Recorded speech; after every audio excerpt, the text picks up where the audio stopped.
khô nữa nè ta nè khô mà do ôn đấy tao cho lấy xa nè nè khô máu nè để bắt chắc đấy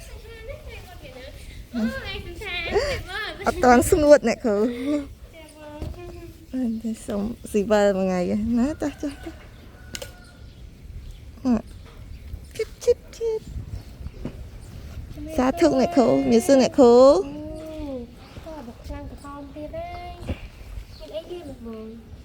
không tiếc ta nè khô dùng mấy bát ở hay ta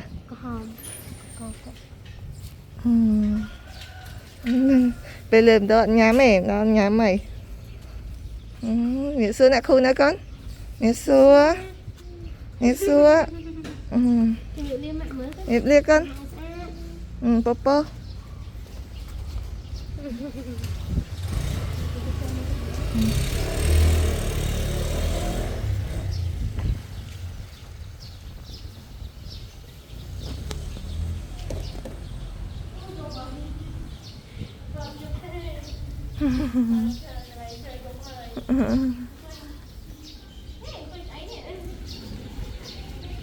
đã bày chơi không